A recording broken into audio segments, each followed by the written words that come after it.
My wife announced divorce at our anniversary dinner, hid a missing husband, tried erasing my life, but I exposed her crimes and watched her fall. I sat there holding the small velvet box in my hands, feeling the weight of 20 years pressing down on me. The restaurant buzzed with warmth, soft candlelight flickering, the clinking of glasses, murmured laughter. Our closest friends and family surrounded us, celebrating what I thought was a milestone in our journey together. Sarah looked stunning, she always did. Her blonde hair cascaded over her shoulders, her emerald dress hugging her figure just right. I watched her, feeling that familiar pull in my chest, the same pull I'd felt 2 decades ago when I first saw her across the room at a college party. I was about to stand, about to pull the small box from my pocket and make my little speech, something about how love changes but never fades, about how I wanted to renew our vows and keep choosing her every day forever. And then she did it. She stood first, raising her champagne glass high, her nails glistening under the light. I smiled, expecting some sweet toast about our years together, maybe a teasing jab about my snoring. Instead, she said 6 words that turned my world to ash. I filed for divorce this morning. The restaurant fell silent. Forks scraped against plates. Someone coughed. My heart stuttered in my chest, a split-second lag between reality and comprehension. I let out a short, nervous, disbelieving laugh. A joke. A mistake. Sarah's expression didn't change.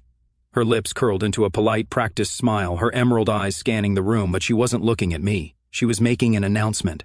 From now on, she continued, her voice cool and composed, all questions go through my lawyer. A ripple of gasps and whispers spread through the guests.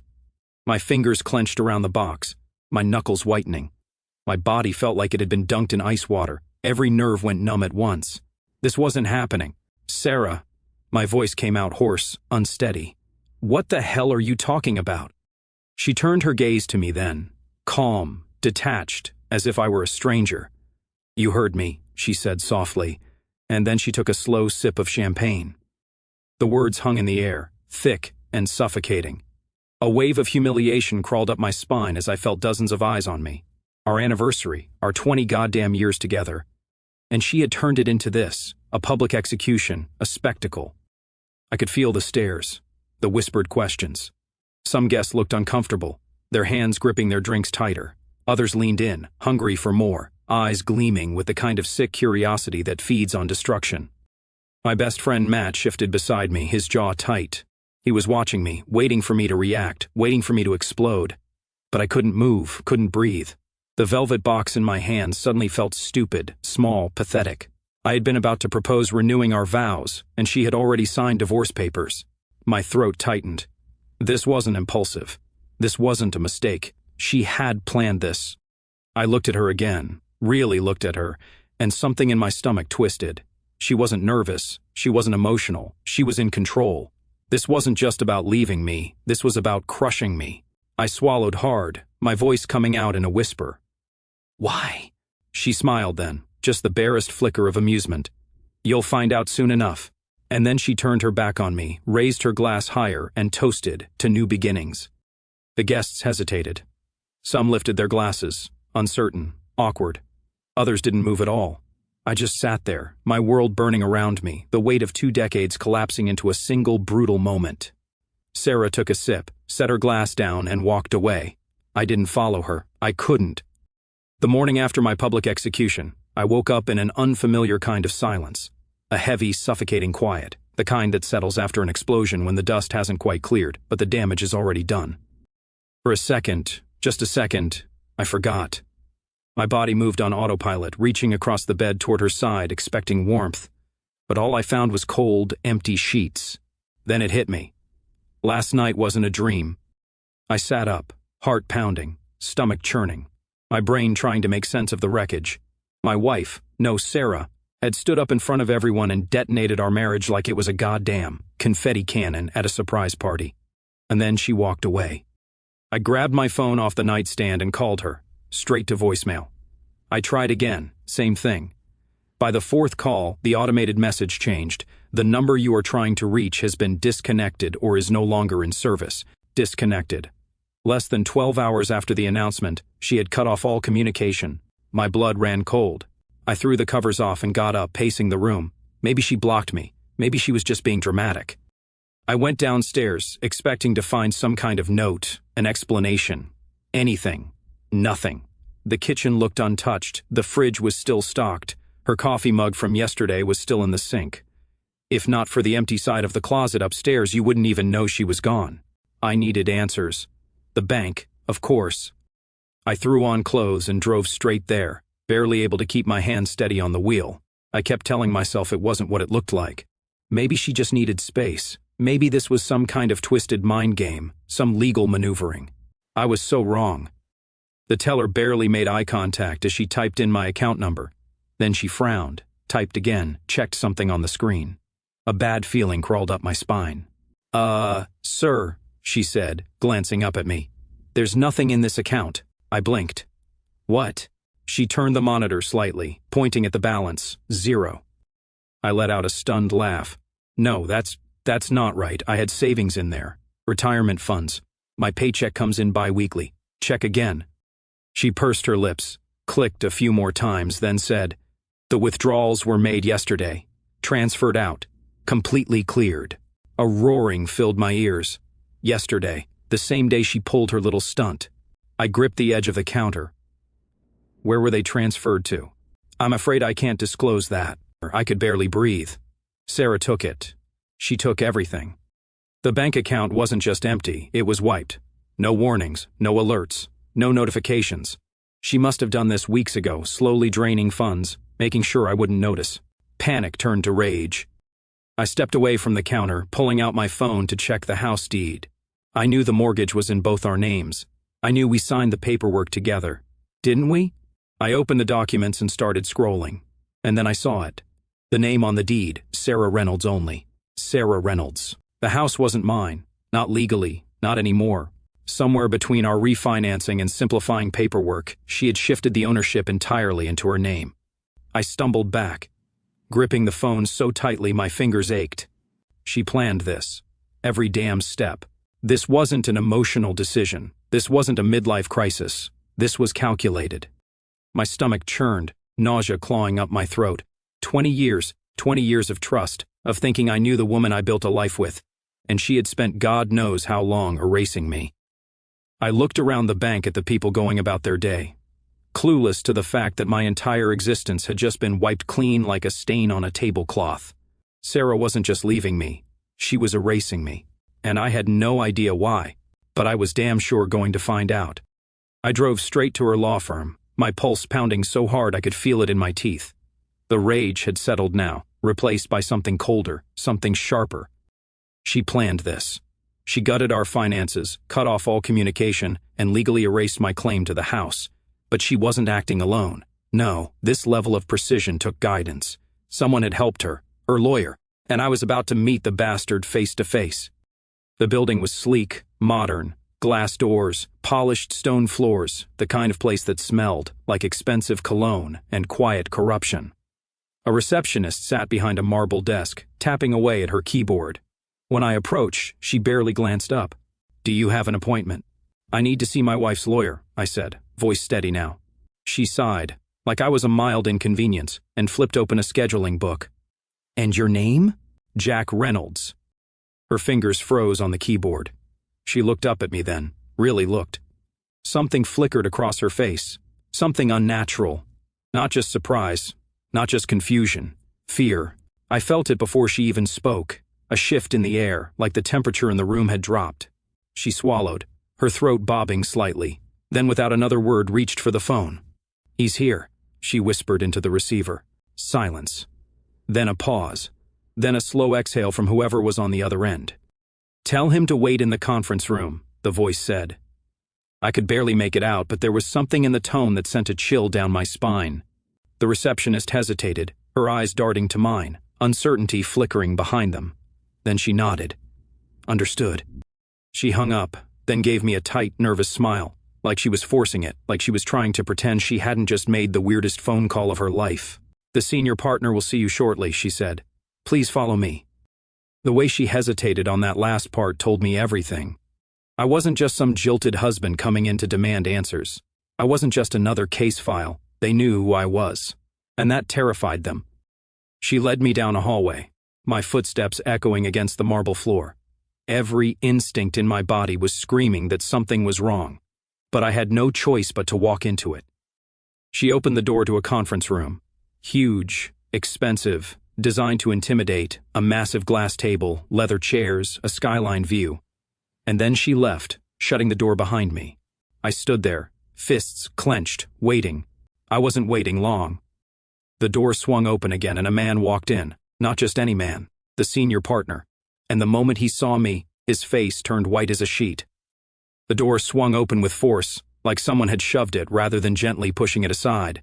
A tall man in a tailored charcoal suit stood in the doorway, his grip still tight on the handle, as if he needed something to hold on to.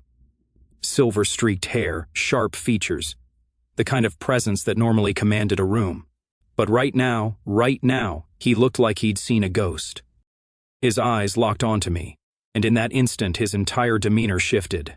First his brows creased in confusion, then his lips parted slightly as if he wanted to speak but had forgotten how, and then panic. Genuine, raw panic. I'd seen this reaction before, but not in boardrooms or negotiations. I'd seen it in emergency rooms, the exact moment someone realizes they are about to lose everything. He inhaled sharply. His voice, when it finally came, was barely above a whisper. "You are Sarah's husband?" My muscles tensed. Everything inside me screamed that this was wrong. Not surprise, not curiosity. Fear. He already knew my name. The receptionist had told him who I was, and yet he still needed to see me, to believe it. I took a slow step forward. "Yeah, I'm Jack Reynolds," I said, my voice steady, controlled. "And you must be the man who helped my wife rob me blind." The color drained further from his face. He cut himself off. I narrowed my eyes, didn't realize what. He blinked rapidly, his gaze darting to the closed door behind me like maybe, just maybe, he could bolt out of here if this went south. But I wasn't letting him off the hook.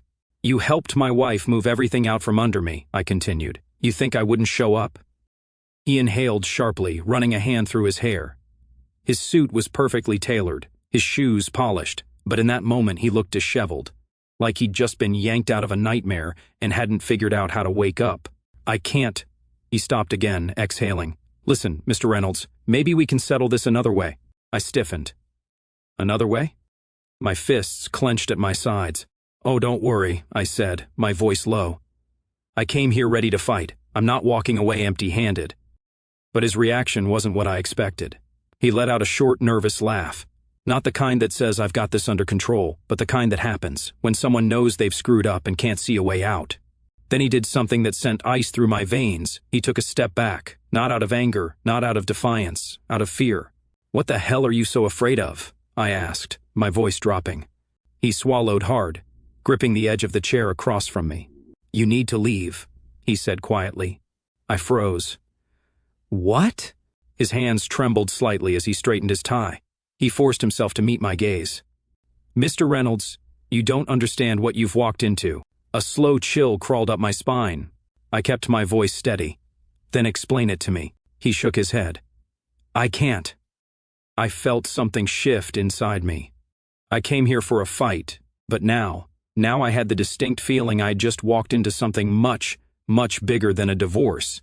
I took a breath, locking eyes with him. "I'm not leaving," I said. "Not until you tell me why the hell you look like you've just seen a ghost." The senior partner exhaled shakily. Then, in a voice barely above a whisper, he said, "Because last time, the husband didn't come back." I stood there, the weight of his words pressing against my chest like a steel beam. Because last time, the husband didn't come back. The room felt smaller, tighter, the air thickened with something invisible, something wrong. I didn't move, didn't blink, just stared at him. And that's when it happened. His entire posture shifted. He straightened his tie again, squared his shoulders, and forced a mask of professionalism over his panic. It was subtle, but I caught it. A desperate attempt to shove something monstrous back into the shadows. "Mr. Reynolds," he said, his voice smoother now, more controlled. "I think we may have gotten off on the wrong foot." I narrowed my eyes. "No. I think we got off on exactly the foot we were supposed to." A flicker of discomfort crossed his face. He gestured toward the chair across from him. "Please sit." I didn't. His throat bobbed as he swallowed. "Listen, this is just a divorce case. I understand emotions are high, but there's no need for hostility. Hostility? I took a slow step toward the table. Hostility would be me flipping this goddamn table and demanding answers. My voice was low, controlled. What I'm giving you is an opportunity. His jaw clenched. An opportunity for what? For the truth. Silence. A muscle twitched in his cheek. He exhaled sharply and placed both palms flat on the table, like a man trying to steady himself. Mr. Reynolds, he started carefully, this doesn't have to be messy. We can settle this quietly, easily. I said nothing. You want assets? Money? Fine. We can arrange something fair. His words were measured, rehearsed, but his fingers twitched. He was lying. I could feel it now. The push. He was pushing me to walk away, to take the scraps they were willing to give me and leave without asking the wrong questions. I leaned in just slightly, my voice razor sharp. What exactly am I not supposed to dig into? His jaw tightened. I never said that. You didn't have to. The flicker of panic returned to his eyes. He adjusted his tie again, third time. Nervous tick. I wasn't just making him uncomfortable. I was making him sweat. Jack, he said, his voice suddenly softer, almost pleading. I am strongly advising you to sign the papers. Walk away. He only called me Jack because he wanted me to think we were on the same side, like he was doing me a favor. And that's when it hit me. He wasn't just afraid for himself. He was afraid for me. I studied him, my mind moving fast, collecting details, rearranging them into something that made sense. Sarah had planned this. Every piece, every angle, every move. And this man wasn't her lawyer. He was her cleanup crew. How many times had he done this before? How many husbands had walked through these doors thinking they were about to fight a divorce case, only to realize they weren't supposed to fight at all? They were supposed to disappear. I straightened, my heart hammering. I'm not walking away, I said. Not now, not ever. I need to know. Mr. Reynolds, not until you tell me what happened to the last guy. The senior partner inhaled sharply through his nose, and for the first time since I stepped into this room, he looked truly, completely terrified, because he knew I wasn't going anywhere. The senior partner closed his eyes for a moment, as if he were silently debating whether to lie or run. When he opened them again, he looked exhausted. I leaned forward. Talk. He exhaled through his nose, his jaw clenching like he was bracing for impact. Then, slowly, reluctantly, he slid into the chair across from me. I can't tell you much, he murmured. Try me. A long silence stretched between us.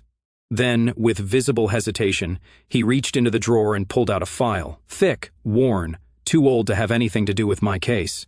My pulse spiked. He placed it on the table between us, but didn't open it, just stared at it like it was radioactive. I didn't wait. I flipped it open. And that's when my stomach dropped. The name on the top of the page wasn't mine. It was hers, Sarah Reynolds. Except it wasn't. Because right under that name, typed in neat, sterile legal font, was something else. Formerly, Sarah Whitmore. My fingers gripped the edge of the folder. What the hell is this? The senior partner rubbed his temples. It's a prenuptial agreement. A prenup. That didn't make sense. We never signed one. Then I saw the date. It was signed 2 years before I met her, with another man. I turned the page, scanning for details, and then there it was, her husband's name. Not ex-husband, just husband. Christopher Whitmore. My mouth went dry. I had been married to this woman for 20 years. I knew everything about her, where she grew up, her college years, her family. At least I thought I did. Because never, not once, had she ever mentioned a Christopher Whitmore. I flipped through the papers faster now, my pulse hammering in my ears. There was a section about assets. Christopher had been wealthy, very wealthy. I skimmed further, and then I saw the last legal filing attached to the prenup, a death certificate. My entire body went rigid. It wasn't just divorce she had planned before, it was something else. My hands tightened around the papers. Where is he? My voice was barely above a whisper. The senior partner didn't answer. I slammed the file shut. Where the hell is he? The man across from me swallowed. When he spoke, his voice was hoarse. We never found out. I went ice cold. You're telling me this man, her husband, just vanished? His fingers drummed against the desk, a nervous tick. We assumed... He hesitated. We assumed he left. I stared at him. He didn't believe that, not for a second. He knew something else.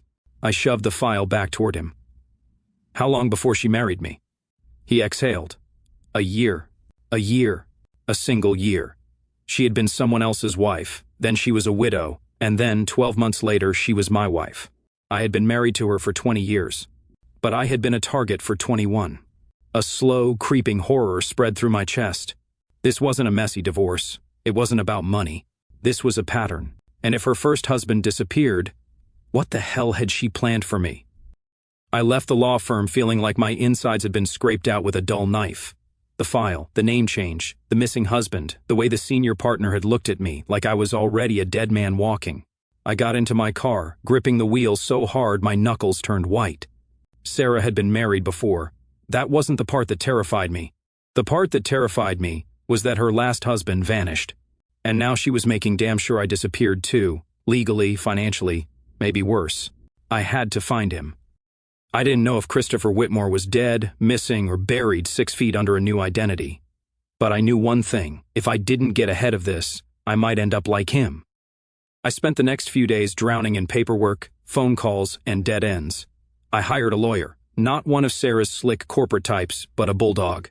A guy named Dean Carter. He specialized in cases that didn't want to be solved. Ex-prosecutor. Disbarred once for getting too aggressive with a judge, reinstated a year later, because even the court knew they needed a guy like him. Dean looked through Sarah's history with a kind of expression usually reserved for serial killers. "You said you were married 20 years?" he asked, flipping through the documents I stole from the law firm. "Yeah." He let out a low whistle. "She's got a hell of a clean record. Too clean. Like it was scrubbed." That hit me in the gut. Scrubbed? Dean tapped his pen against the file. "Look at this. College transcripts, standard. Employment history, spotty but reasonable. But the minute you start looking for real personal records, medical history, old addresses, any kind of traceable identity before she met you, it's like she just appeared." My blood ran cold. "People don't just appear," I muttered. Dean smirked. "Exactly. Which means someone made sure her past was wiped." A beat of silence passed between us. Then he sat back and gave me a look. "The real question, Jack, is why?" I already knew why. Because there was something in that past she couldn't afford me finding. And now I was going to tear it wide open. The first thing I learned was that Christopher wasn't just some guy. He had been wealthy, old money. His family owned real estate up and down the East Coast, private properties, offshore investments, the kind of wealth that didn't show up in Forbes but ran deep in the country's veins. His marriage to Sarah had barely been mentioned in any of his family's public records. It was like a footnote, a blip. And then, 1 year before I met her, he vanished. Not died, not moved away. Vanished. No missing persons report. No official police investigation. Just gone. And then I found it. Christopher Whitmore's last legal act was signing a set of documents 6 weeks before his disappearance. The same kind of documents Sarah made me sign when we refinanced the house. A quiet shift of assets, a transfer, a restructuring of investments. And then, nothing. I stared at his name on the paper, bile rising in my throat. Sarah had done this before. She didn't just rob me, she had hunted me. Christopher Whitmore had been her first. I was supposed to be her second, and if he never walked away from this, how the hell was I supposed to? My phone rang at 2:37 a.m. I was sitting in the dark, staring at the file spread across my kitchen table, trying to piece together 20 years of lies. I hadn't slept, couldn't. Every time I closed my eyes, I saw Christopher Whitmore's name. I saw mine next to it. The screen lit up, no caller ID. I knew who it was before I even answered. I let it ring twice, 3 times. Then slowly, I picked up. I didn't speak for 3 full seconds. There was only breathing. Then her voice. "You don't know what you're doing." I exhaled sharply, forcing down the rage crawling up my throat. "Funny. I was about to say the same to you." She was silent for a beat. Then a short, brittle laugh, not confident, not composed, strained. "So this is what you're doing now?" she murmured, playing detective. My fingers curled into a fist on the table. "You tell me, Sarah. Or should I say, Sarah Whitmore?" The silence that followed was thick. For the first time since this started, I had thrown her off balance. When she spoke again, her voice had changed. No more amusement, just low, coiled panic. "Jack, stop." I almost laughed. "That's rich. You stole everything from me, erased me from my own goddamn life, and now you're giving me orders? You don't understand what you're getting into. Oh, I think I do. No. She sucked in a sharp breath. No, you really, really don't. Something in her tone sent a chill down my spine. She wasn't mocking me anymore. She wasn't toying with me. She was afraid. And that scared me more than anything. I sat back, forcing my voice to stay steady. You're panicking, Sarah. I'm warning you. You don't warn people unless they have something on you. Another pause, this one longer, heavier. Then her voice softened. Jack, just walk away, take whatever settlement you want, but stop digging. I laughed, but there was no humor in it. Oh, now you're generous? You emptied my accounts, left me with nothing, tried to make me disappear. But the second I start asking questions, you're throwing settlements at me? She inhaled sharply, and when she spoke again, there was a tremor in her voice. If you keep digging, you're finished. That was it. Not a threat, not a promise. A fact, a certainty, like she had seen it happen before, like she had seen it happen to Christopher Whitmore. I gripped the phone tighter, my knuckles turning white. Tell me what happened to him. Nothing. I heard her breathing, fast, shallow. Then she hung up. I sat there staring at the dead screen, my pulse hammering. She was afraid. Sarah never panicked, never cracked, which meant one thing. I was getting too close. I met him in a rundown bar on the outskirts of town, the kind of place where the lights were dim, the booths were cracked leather, and the bartender didn't ask questions. Dean had pulled a few strings, made some calls, and finally tracked down a man who knew Christopher Whitmore, a man who had watched him vanish. He was already there when I walked in, nursing a whiskey, late 50s, wiry frame, weathered face. He didn't look up when I sat across from him, just stared into his glass like it held something more than alcohol. You're him, huh? He muttered. The new husband. My stomach twisted. Not anymore. That got a dry chuckle out of him. He took a sip of his drink, then exhaled. You want to know about Chris? Yeah. He finally looked up. His eyes were tired, the kind of tired that doesn't come from a long day. It comes from carrying something awful for too long. She wanted him gone, he said. And then, he was gone. A chill ran down my spine. Gone how? He tapped his fingers against the glass. Depends on who you ask. I leaned forward. I'm asking you. A long pause. Then finally he spoke. Chris met her fast. Married her even faster. One day he was this rich prick who had everything, money, power, a future. Next thing I know, he's a ghost. Stopped showing up to meetings, stopped calling friends. When I finally tracked him down, he trailed off, shaking his head. Different. Like he wasn't himself anymore. My pulse pounded. What do you mean? He stared at me, then dropped his voice lower. He wasn't Chris anymore. He was someone else. A strange pressure built in my chest. That doesn't make sense. Yeah, the man muttered. That's what I thought too. But she had her hooks in him, twisted things around. His money, his businesses, his identity. It was like she was rewriting him piece by piece until there was nothing left. I swallowed hard. He took another sip of whiskey. And then one day he signed some papers and disappeared. No body, no investigation, just gone. The room felt smaller. I thought back to the file, to the last signature before his vanishing act. The same type of documents I had signed. My hands curled into fists. You think she killed him? He exhaled through his nose. I think he stopped being useful. I felt my stomach drop. Sarah had planned this.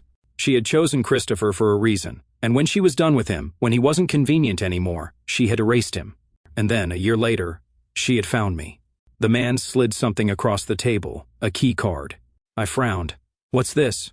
He finally looked me in the eyes. It's the last place he went before he disappeared. I picked it up, staring at the faded logo. Some kind of private facility. Something deep in my gut told me I wasn't going to like what I found there. But I didn't have a choice. Sarah had already erased one husband. I wasn't going to be the second. I stepped into my house and immediately knew something was wrong. The air felt heavier, not like someone had just been here, but like something had shifted. I had left in a hurry. Papers, notes, Christopher Whitmore's file. I had everything spread out on the kitchen table. But now, as I walked in, my pulse hammering against my ribs, I saw it. Someone had been here, and they had left me a gift. A single manila envelope sat neatly in the center of the table. not mine. I hadn't left it there. I swallowed hard, my fingers curling into fists. Slowly, I stepped forward, my breath shallow as I picked it up. My name was scrawled across the front in her handwriting. Sarah, the same hand that had once left me love notes, birthday cards, anniversary messages. Now it was leaving this. I peeled it open, heart pounding. And then I froze. Inside were photographs of me, in places I hadn't even realized I had been watched: parking lot, cafe, a storage facility, and one that made my blood run ice cold, a dead body. I had never seen the man before. His face was slack, lifeless, eyes staring at nothing. But there I was in the next frame, standing in the distance, caught in the same shot. The realization slammed into me like a freight train. This wasn't just a divorce. Sarah was setting me up. She didn't just want me gone. She wanted me to disappear, just like Christopher. I staggered back, gripping the envelope so hard it nearly crumpled in my hands. This was her endgame: erase my money, my assets, my identity, and then, when the time was right, erase me. Every instinct screamed at me to move. I grabbed my car keys, the file, the key card from the man at the bar. I had to go. Because whatever Sarah had done to Christopher, she was about to do it to me. And I was running out of time. The courtroom buzzed with low murmurs, the tension hanging in the air like a storm about to break. I sat at the plaintiff's table, my hands gripping the edge, my breath slow and controlled. In front of me, neatly stacked, was everything: the files, the fraudulent signatures, the evidence she left in my own house, the photographs, the paper trail, the missing first husband. It was all here. I had spent 20 years thinking I knew the woman I married. But today, I was going to bury her. The judge entered. The bailiff called the court to order. Sarah's lawyer sat across from me, calm, composed, except for the way he kept glancing at the door. Sarah wasn't here. I felt something shift in my gut.